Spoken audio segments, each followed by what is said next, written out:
Bismillahirrahmanirrahim. Assalamualaikum warahmatullahi wabarakatuh. Innal hamdalillah nahmaduhu wa nasta'inuhu wa nastaghfiruh wa na'udzu billahi min shururi anfusina wa min sayyiati a'malina. Man yahdihillahu fala mudilla lahu wa man yudlil fala hadiya lahu. Wa asyhadu an la ilaha illallah wahdahu la syarika lahu wa asyhadu anna Muhammadan abduhu wa rasuluh sallallahu alaihi wa ala alihi wasallam. Ya ayyuhalladzina amanu taqullaha haqqa tuqatih wa la tamutunna illa wa antum muslimun. Wassalamualaikum.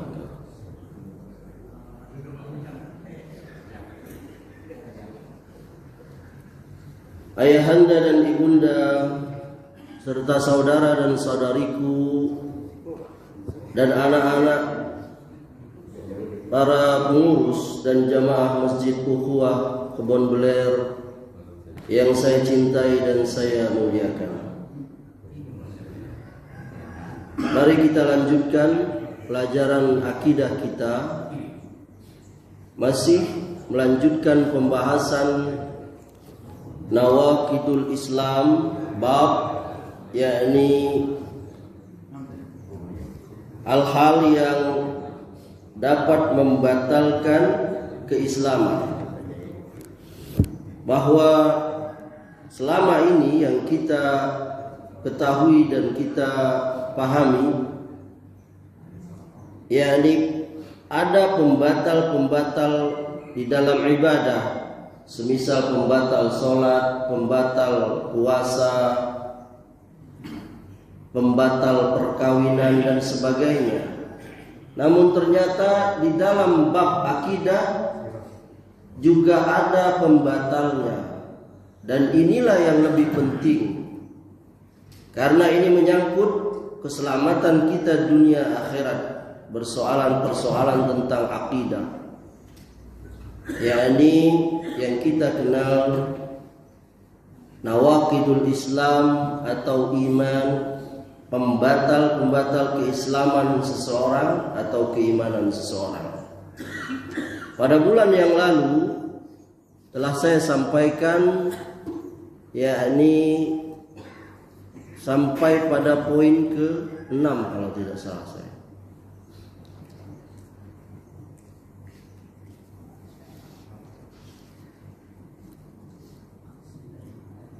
Namun sebelum saya menyampaikan hal tersebut, melanjutkannya, ada hal yang ingin saya sampaikan berkaitan dengan, yakni pada bulan yang lalu salah seorang jamaah dari masjid kita ini, beliau bertanya dan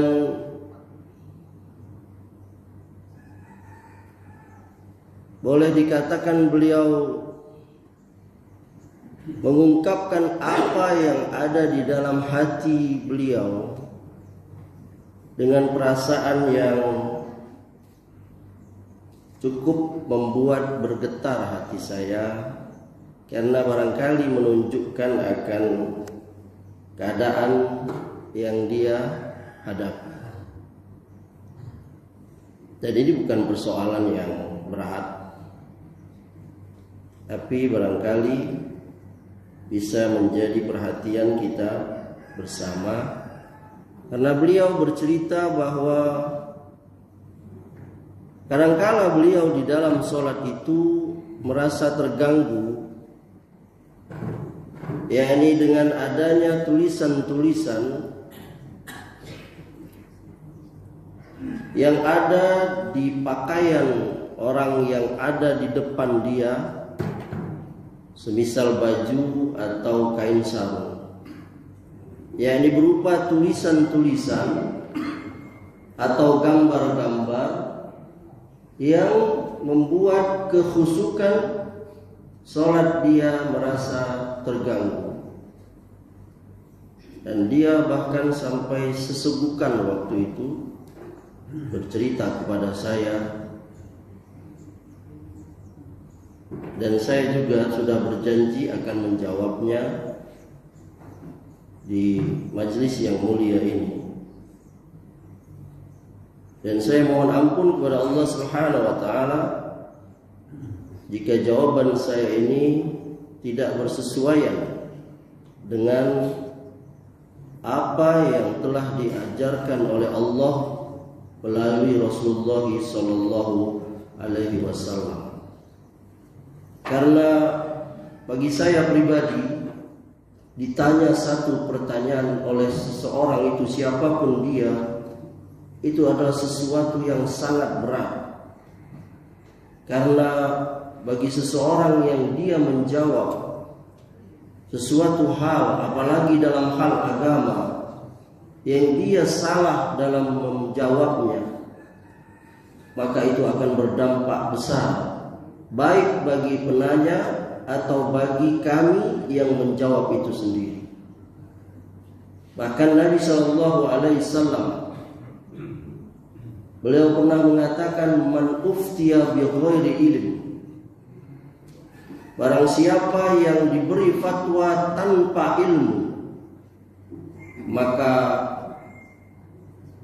itu akan kembali kepada orang yang memberi fatwa. Berkenaan dengan yakni hukum memakai pakaian semisal sarung yang merek atau merek sih? Bacanya merek atau merek? Hah? Mau bela Ustaz ya? Ada masa salah Ustaz tuh nyebutnya merek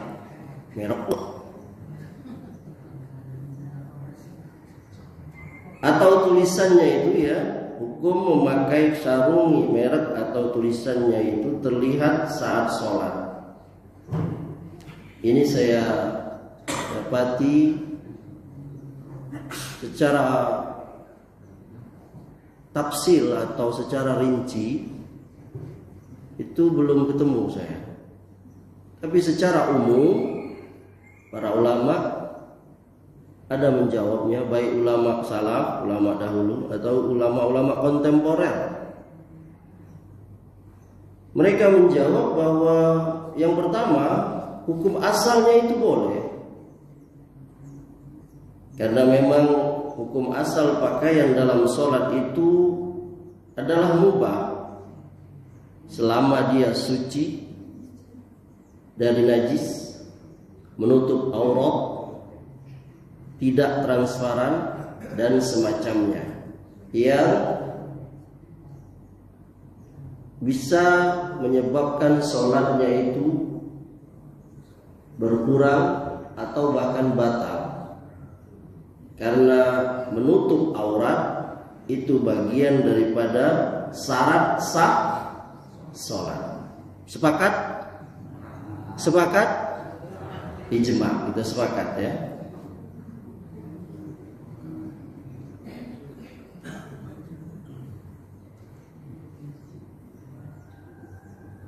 Yakni tulisan atau merek tadi itu, merek saya jarang nyebut itu, yakni tidak mempengaruhi keabsahan sholat, tidak mempengaruhi. Allah Subhanahu wa taala berfirman, ya bani Adam khuzu zinatakum inda kulli masjid. Al-A'raf ayat 31. Wahai anak Adam, pakailah pakaianmu yang indah di setiap masjid atau masjid. Jadi kita disuruh memakai pakaian yang indah ketika ke masjid. Jadi larangan secara spesifik atau khusus tidak ada. Hukum asalnya apa? Boleh. Yang kedua, makruh, tidak disukai, dibenci, dan selayaknya dijauhi. Yakni jika mengganggu kekhusyukan. Nah ini, para ulama menegaskan agar sholat itu dijauhkan dari segala hal yang dapat mengganggu kekhusyukan diri sendiri kita yang sholat atau orang lain yang sedang juga beribadah. La dirara wa la dirar. Jangan kita merugikan, mencelakakan diri kita dan orang lain.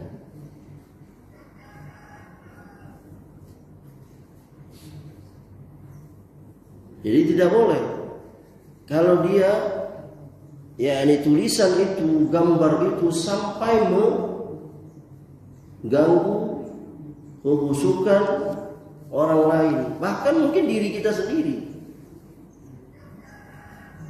Dalam satu riwayat dikatakan bahwa Nabi SAW beliau pernah meminta agar kain yang coraknya itu, boleh dikata gambar atau corak lah ya, itu mengganggu beliau. Beliau minta dipindahkan. Banyak riwayat itu, ada di Bukhari, ada di Muslim. Yakni ketika beliau selesai sholat, beliau meminta istrinya Aisyah radhiyallahu anha untuk mengganti kain sarung atau gorden yang ada. Beliau katakan pada istrinya, tukar ini ke Abu Jaham, karena gorden ini telah menggangguku ketika sholat. Maka jika merek tadi atau tulisan di sarung itu,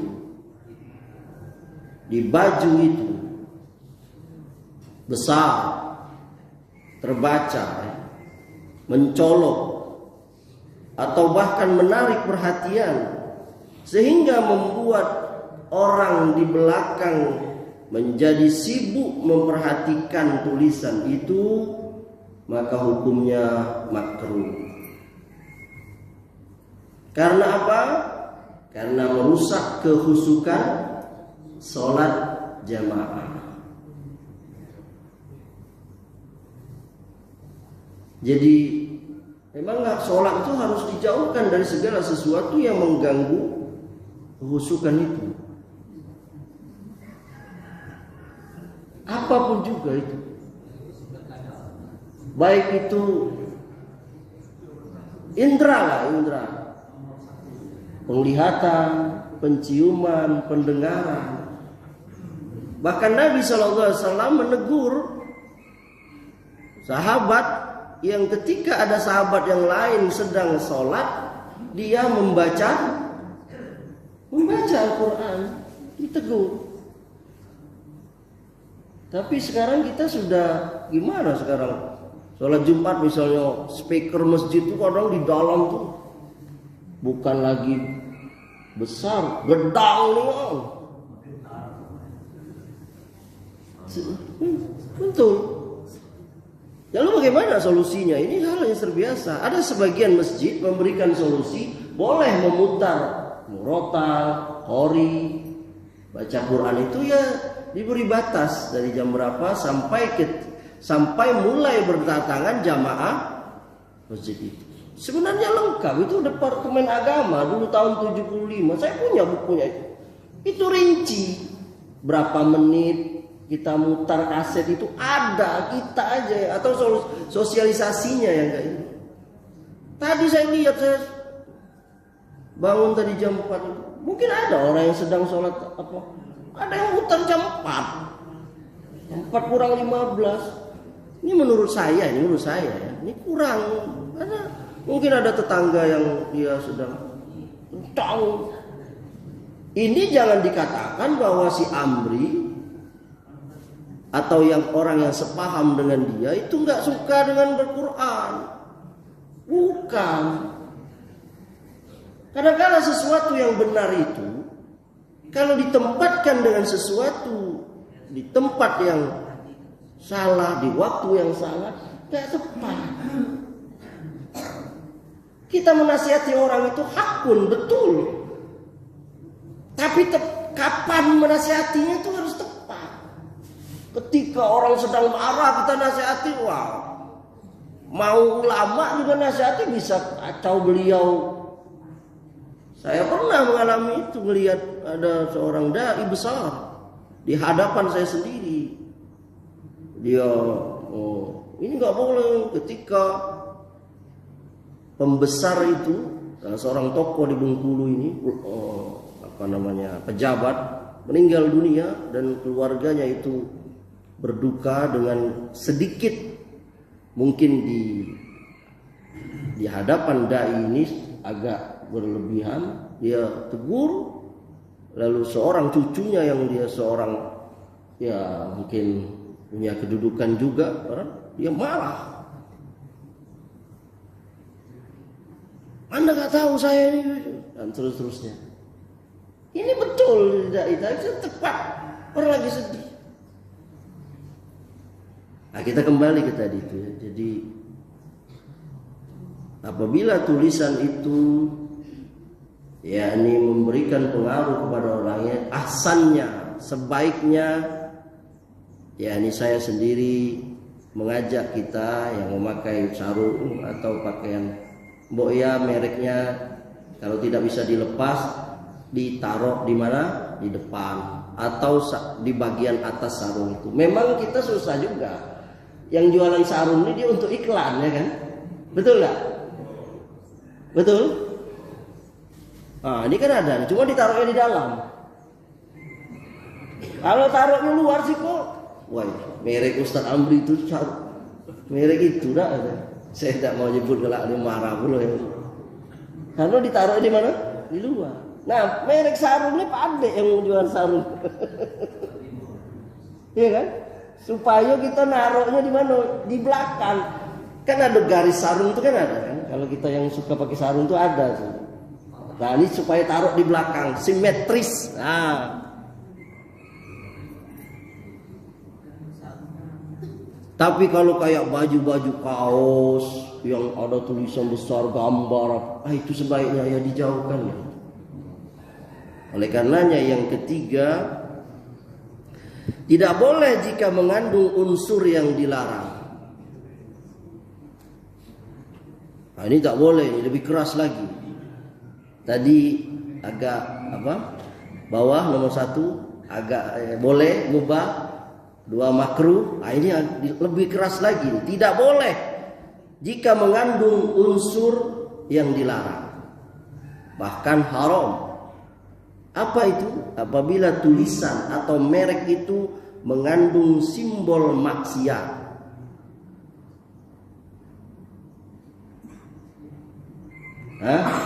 Simbol maksiat. Ayahanda memakai lambang diskotik apa gitu misalnya.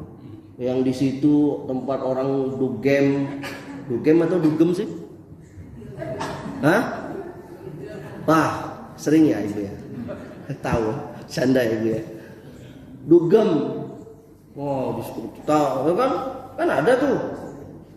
Apa kafe apa gitu, nggak semua kafe tapi yang ada lagi apalagi ada siluetnya, misalnya perempuan yang sedang strip apa tuh Ayanda apa strip apa ya? Takut jawab Ayanda. Wah, striptis ya kan, ya nggak boleh, itu haram. Dia memasarkan, mengiklankan sesuatu yang haram.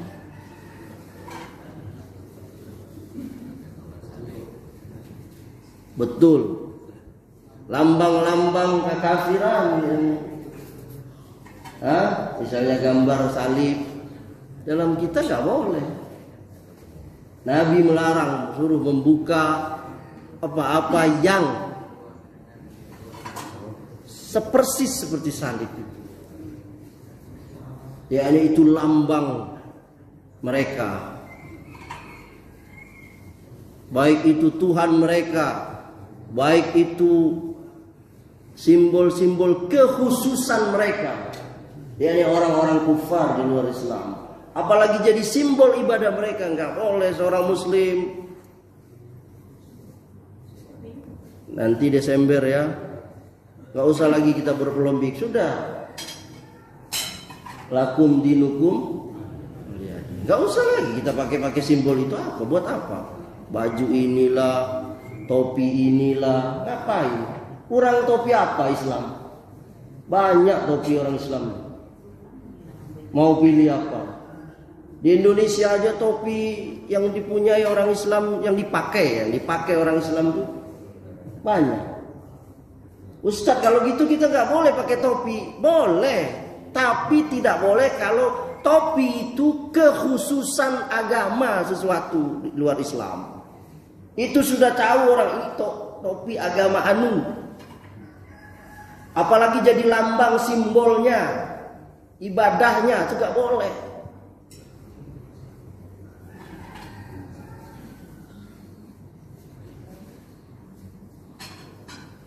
Tasabuh, ada dalam Islam itu namanya tasabuh, menyerupai, nggak boleh. Tapi kalau secara umum itu dipakai oleh semua orang apapun agama, boleh. Dulu ya, dulu lagi ulama-ulama Indonesia barangkali sependek yang Amri tahu, dulu pernah nggak boleh, bahkan mungkin mengharamkan memakai mungkin jas, dasi, bantalun. Kenapa ayahanda? Karena itu pakaian kekhasan pada saat itu, khasan mereka. yakni orang-orang kufar penjajah itu.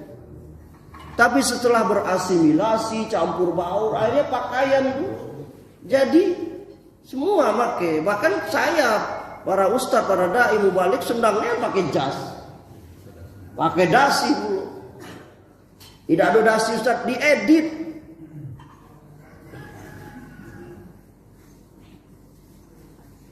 Bahkan sebagiannya yang julu ceto itu bahasa apa?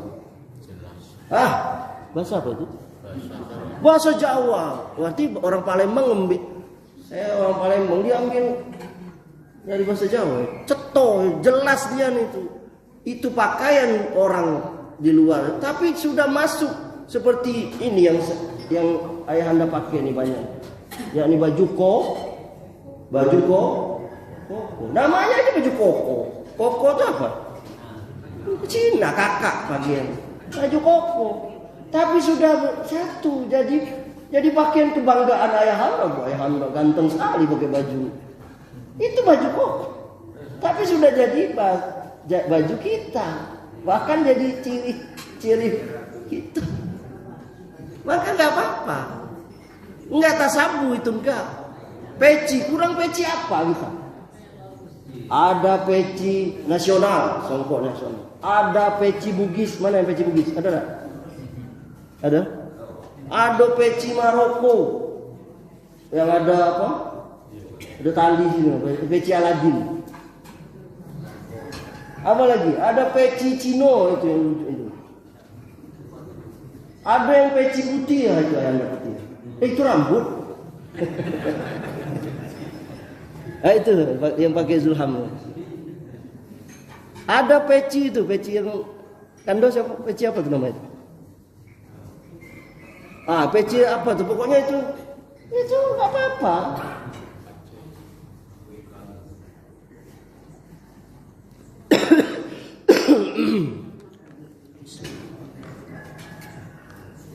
Gak apa-apa. Ustaz, bagaimana kalau sholat pakai di Bengkulu apa namanya yang penutup alat yang ada apa? Tiap daerah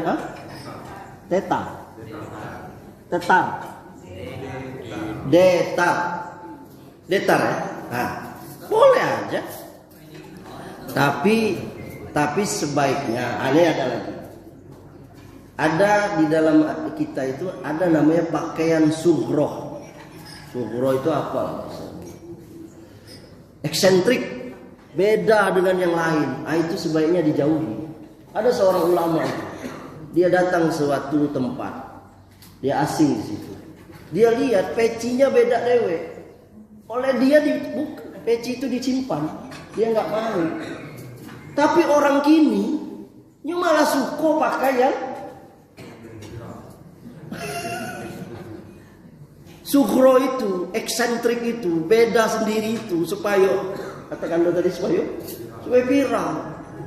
Kira-kira kalau Amri sholat masjid kau beli peci yang peci hitam juga tapi tingginya segini ada kan? Benar enggak ada? Benar enggak ada? Itu kan ayahan eksentrik namanya. Itu dijauhi. Memang tidak ada larangan secara ini. Jadi sebenarnya ada bab khusus libas namanya, bab pakaian itu. Bagaimana hukum berpakaian dalam Islam? Rinci ada itu.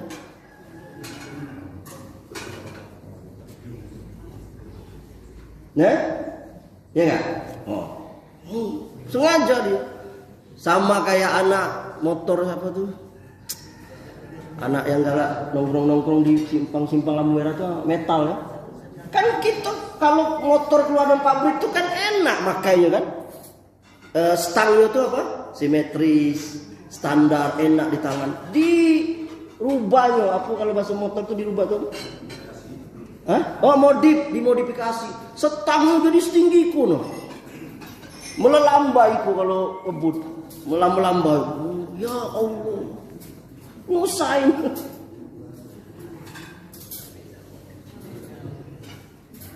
Itu gak boleh mengandung simbol maksiat, gak boleh.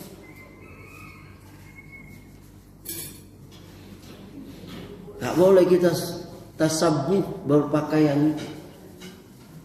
Tapi kalau dia bukan merupakan kekhasan satu agama tertentu, apalagi boleh kita mau pakai baju pencak silat itu tidak apa-apa. Ada kan baju pencak silat itu kan ada tali di apa? Itu baju Betawi ya kan? Ya, baju Betawi yang cingkrang itu. Kan kalau kita kan baju pencak silat ya kan? Enggak apa-apa. Mungkin dia suka itu enggak terinjak ya. Dan kita lihat beragam, ada yang pakai kemeja, ada yang baju koko, ada yang tidak berbaju, ada baju kalau rata-rata koko lah, kayak koko gajub lengan panjang atau lengan pendek. Kemudian haram kalau memang ada iklan, gambar, tulisan, minuman keras dan semacamnya, atau gambar makhluk bernyawa. Nah, ini ada pembahasan khusus ya.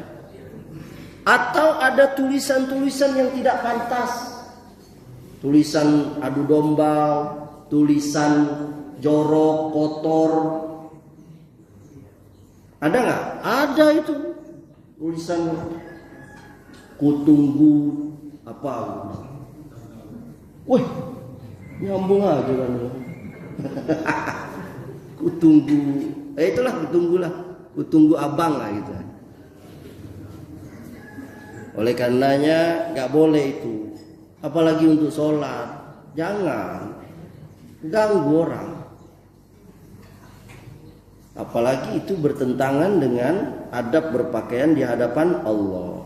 Nah, jadi kesimpulannya, kalau sekedar merek itu merek biasa, kecil, bahkan mungkin mereknya itu sama warnanya dengan sarung itu, tidak ini ya, insya Allah nggak apa-apa itu. Gajah duduk. Iya repot kan kadang kalau tulisannya terbaca terus Allahu Akbar gajah duduk. Ayo. Nah, jika mereknya mencolok mengganggu konsentrasi itu makruh. Jika mengandung unsur yakni yang haram maka itu tidak boleh. Barangkali itu pengajian sudah setengah jam. sayangnya nggak masuk kita bab akidah khusus membahas masalah itu bab fikih ada. Saya mohon maaf karena sepertinya ini perlu disampaikan, mudah-mudahan jadi perhatian kita bersama. Wallahu taala. Ada yang ingin menambahkan atau ingin bercerita atau ingin bertanya, disilakan.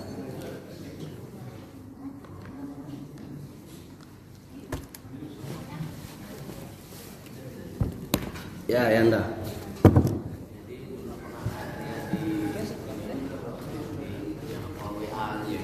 Ya.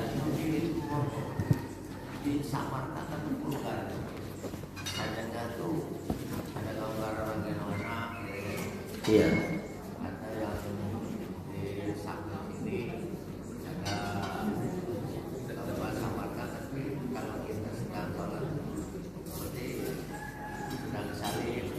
Iya. Iya, boleh jadi itu. Iya, boleh jadi ini boleh jadi ya ada pihak-pihak mungkin orang yang tidak suka dengan Islam atau ya sebab tertentu atau mungkin insiden atau apalah yang kadang-kala mungkin sehingga ada di sejadah itu atau apa itu gambar-gambar yang setelah kita mungkin kalau dilihat sekali lewat mungkin enggak, tapi begitu karena kita sholat tuh khusyuk dan sebagian kita menghadap ke tempat sujud sehingga itu terlihat, baru kita tahu ada gambar ini rupanya. Maka saya sangat menyarankan dan mengapresiasi kalau kita sendiri yang punya sejadah atau alas sholat atau masjid, ya polos saja seperti ini, nah kan polos. Dulu baru-baru sejadah masjid itu ada yang merah, warna biru, apa itu kan gambar, kebanyakan gambar masjid kan. Nah sekarang tuh kini banyak polos ya. Nah, mungkin sebabnya itu, jadi polos saja, jadi itu membantu kehusukan. Kadang kalau terlalu banyak warna, kadang-kala juga membuat khusyuk itu terganggu. Apalagi ada gambarnya, gambar masjid mana gitu kan. Apalagi ada gambar. Dan menariknya lagi, saya lihat ada sejadah itu ya Anda. Sejadah itu ada tulisan Allah. Pernah nggak ngelihat ada tulisan Allah di sejadah itu, di tempat sujudnya itu? Kalau ditanya kepada saya, ini saya pribadi ya, saya nggak suka itu. Kenapa? Itu tulisan Allah itu kan mulia. Khawatirnya nanti diinjak pakai kaki, diinjak oleh pantat, ya kan? Nah, sebaiknya itu dihindari. Ya ini tulisan Allah di sejadah itu. Nanti orang duduk situ atau terpijak oleh kaki. Pernah nggak melihat sejadah yang ada tulisan Allah ya? Nah, itu sebaiknya menurut saya ya itu dihindarilah supaya kita tidak menghina itu. Nggak sengaja, mungkin ada orang sengaja nginjak-nginjak. Tapi nanti terduduk, terinjak, namanya sejadah kan? Cukup ya? Boleh.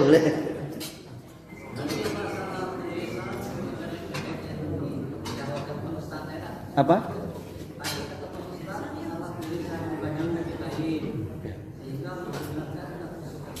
Ya. Iya.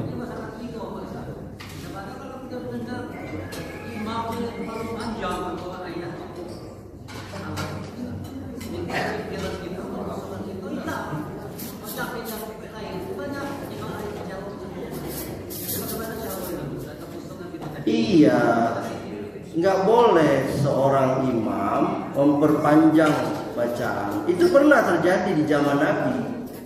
Muaz bin Jabal, beliau membaca ayat yang panjang sehingga menyusahkan jamaah. Kalau saya pribadi, kalau ada jamaah yang sudah curhat, Pak Imam itu bacaannya ini terlalu panjang, ya kita ikuti saja lah.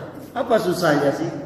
Kita tanya, menurut Bapak panjang itu berapa ini?